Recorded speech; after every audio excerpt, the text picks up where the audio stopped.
नमस्कार, मैं हुमायूं सिंह और आप देख रहे हैं नेक्स्ट 9 न्यूज। आज आपका बहुत बहुत स्वागत है हमारे खास प्रोग्राम देश की हकीकत में। यूपी की सियासत में एक बड़ी हलचल देखने को मिल रही है। अखिलेश यादव योगी सरकार के गिरते देख अब कहीं ना कहीं बड़ी प्लानिंग करने की फिराक में नजर आ रहे हैं। जी हाँ, आज बता दें, योगी आदित्यनाथ ने जिस तरीके से बैठक बुलाई और कहीं ना कहीं अफरा तफरी में वो अपनी सरकार बचाने की पूरी कोशिश करते हुए नजर आ रहे हैं, लेकिन अखिलेश यादव भी सेधमारी करने में कहीं ना कहीं पीछे नहीं है। उन्होंने आज एक ट्वीट किया कि मानसून सत्र आ गया है, 100 विधायक लेकर आओ और सीएम पद पाओ। इस तरीके के बयानबाजी कहीं ना कहीं अब अखिलेश यादव की तरफ से ट्वीट करते हुए देखा जा रहा है। अगर ऐसा कुछ होगा, जाहिर तौर पर अब भारतीय जनता पार्टी के साथ साथ योगी की कुर्सी भी खतरे में पड़ सकती है और उत्तर प्रदेश में एक बड़ा उलटफेर होने की संभावना है। ऐसे में माना ये जा रहा है कि केशव प्रसाद मौर्य भी योगी आदित्यनाथ से नाराज दिखाई दे रहे हैं। अगर ये नाराजगी बढ़ गई तो क्या वाकई में कुछ बड़ा खेल हो सकता है। अब ऐसे में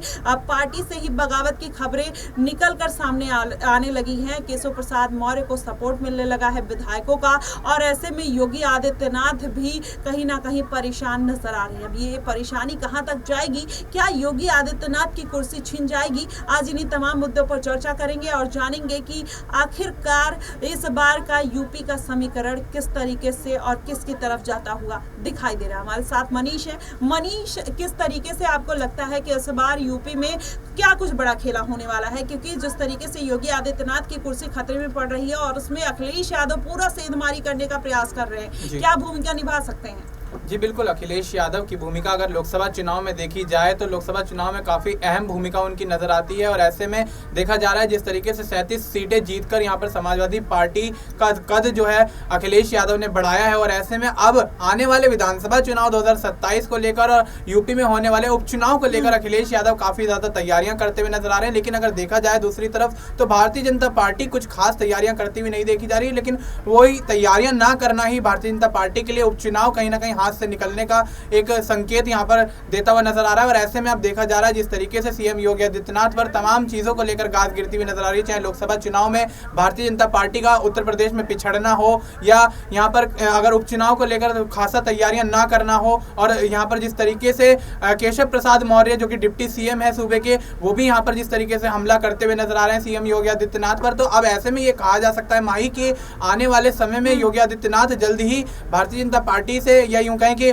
सीएम योगी आदित्यनाथ सीएम की कुर्सी से कहीं ना कहीं इस्तीफा दे सकते हैं। और ऐसे में अब सीएम पद से इस्तीफा अगर वो दे देते हैं तो यूपी में माहौल काफी ज्यादा गर्माता हुआ नजर आ सकता है। और ऐसे में भारतीय जनता पार्टी जो है विधानसभा चुनाव 2027 से पहले ही कहीं ना कहीं अब दोबारा से पिछड़ने की यहाँ पर अपनी भूमिका तैयार करती हुई नजर आएगी, क्योंकि जिस तरीके से देखा गया लोकसभा चुनाव में भारतीय जनता पार्टी राम मंदिर का मुद्दा लेकर चली, 400 पार के दावे करती हुई नजर आई और तमाम चीजों पर यहां पर वोट मांगने की कोशिश की भारतीय जनता पार्टी ने। लेकिन देखा गया पिछले लोकसभा चुनाव में 62 सीटें, इस लोकसभा चुनाव में महज 33 सीटों पर सिमट जाती है। अखिलेश यादव 37 सीटें जीत जाते हैं और यहां पर देखा जाए तो अब तमाम जो राजनीतिक पार्टियां हैं वो यहां पर भारतीय जनता पार्टी के खिलाफ उतरती हुई नजर आ रही है, क्योंकि जिस तरीके से अयोध्या जैसी बड़ी जगह पर यहां पर हार होती है फैजाबाद लोकसभा सीट पर, तो अब उसके बाद भी कहीं ना कहीं भारतीय जनता पार्टी को जनता कम आंक रही है और कम पसंद कर रही है। तो ऐसे में अखिलेश यादव के समर्थन में यहाँ पर जनता ज्यादा दिखाई दे रही है। लेकिन देखा जाए तो दूसरी तरफ जिस तरीके से नगीना लोकसभा सीट से पहली बार लोकसभा चुनाव में उतरने के बाद यहाँ पर चंद्रशेखर आजाद जीत जाते हैं, आजाद समाज पार्टी को अपनी बढ़ाते हुए नजर आते हैं, संसद तक पहुंच जाते हैं। उसके बाद ये भी कहा जा रहा है कि चंद्रशेखर रावण आजाद और मायावती भी यहाँ पर जिस तरीके से दावा कर चुके हैं उपचुनाव को लेकर के वो भी अपने प्रत्याशी उतारेंगे, 10 की 10 सीटों पर लड़ते हुए नजर आएंगे। हालांकि मायावती ने पहले लोकसभा चुनाव तो लड़े हैं, विधानसभा चुनाव तो लड़े हैं, लेकिन उपचुनाव में कभी भाग लेती हुई नहीं दिखी। लेकिन देखा गया जिस तरीके से मायावती की पार्टी पिछड़ती हुई नजर आई, इस लोकसभा चुनाव में कोई भी सीट हाथ नहीं लग पाई। और ऐसे में अब मायावती दोबारा से कोशिश करने की यहाँ पर तैयारियों में है कि आने वाले समय में उपचुनाव जो होना है उसमें कहीं ना कहीं कुछ सीटें यहाँ पर हाथ लगती भी देखी जाए। और ऐसे में अगर यहाँ पर मायावती को 2-4 सीटें मिल भी जाती हैं तो आने वाले विधानसभा चुनाव के लिए उनका कॉन्फिडेंस लेवल बढ़ता हुआ नजर आएगा, क्योंकि जिस तरीके से देखा गया लोकसभा चुनाव चुनाव में आकाश आनंद ने एक बयान दे दिया था बीजेपी के नेताओं को लेकर, और उसके बाद सियासत गर्माती हुई नजर आ गई थी, क्योंकि शब्दों की मर्यादा उसमें जो थी वो काफी ज्यादा झलकती हुई दिखाई दी कि शब्दों पे मर्यादा नहीं रखी गई,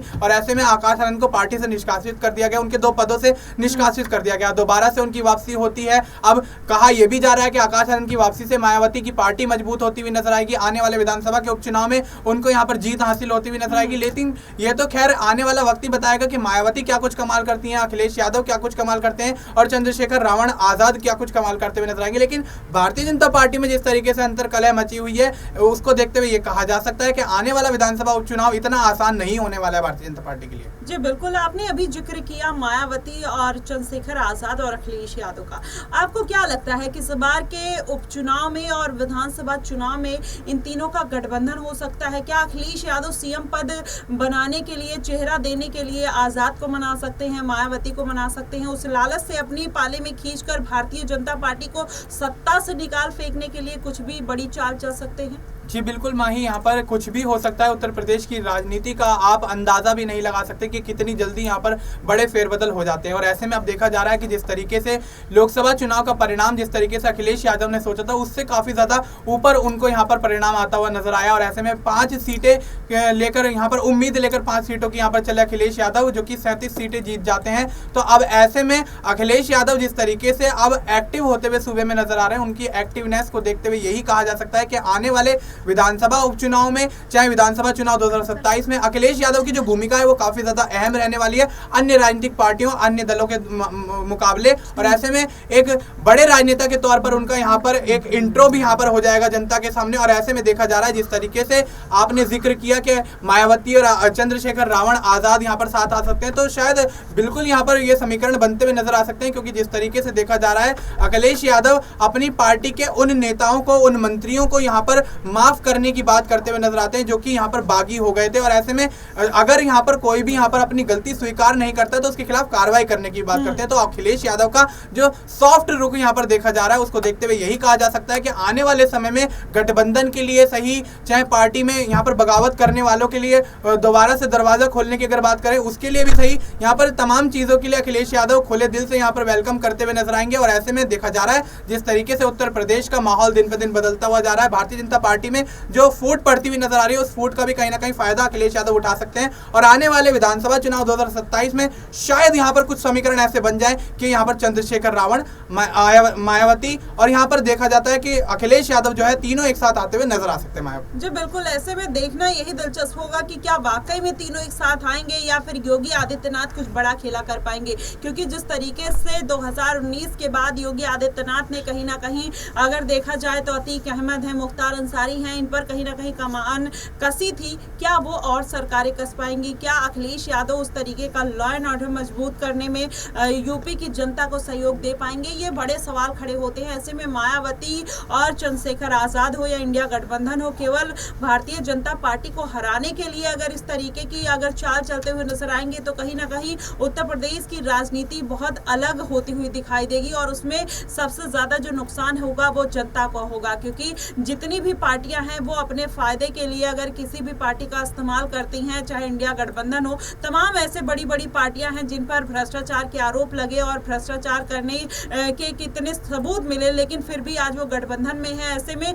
उनका तो फायदा हो जाता है और एक पार्टियों को मिलकर गिरा भी दिया जाता है। लेकिन अगर पूरा देखा जाए मामला, तो कहीं ना कहीं इसमें सबसे ज्यादा जो नुकसान होता है वो आम जनता का होगा। ऐसे में आम जनता क्या चाहती है? क्या योगी आदित्यनाथ की सरकार अगर गिर जाती है तो क्या अखिलेश यादव, मायावती और आजाद मिलकर फिर से कोई बड़ी सरकार बनाएंगे? क्या मायावती उनकी डील को कबूल करेंगी या चंद्रशेखर आजाद उनकी डील को कबूल करेंगे? क्योंकि उन्होंने, इन दोनों ने ही अकेले चुनाव लड़ने का फैसला किया। लेकिन अब देखना दिलचस्प होगा कि आखिरकार अब यूपी की सियासत की सोर जाती है, योगी आदित्यनाथ की किस्मत कहां तक उनको लेकर जाती है, और जनता इस बार के उपचुनाव और विधानसभा चुनाव में फिर से योगी को मौका देगी या फिर इस बार अखिलेश यादव अपनी साइकिल दौड़ाते हुए नजर आएंगे। फिलहाल आपको क्या कुछ लगता है, आप हमें कमेंट बॉक्स में जरूर बताइएगा। फिलहाल के लिए बस इतना ही। देश और दुनिया की तमाम खबरों के लिए हमारे साथ बने रहिएगा नेक्स्ट 9 न्यूज पर।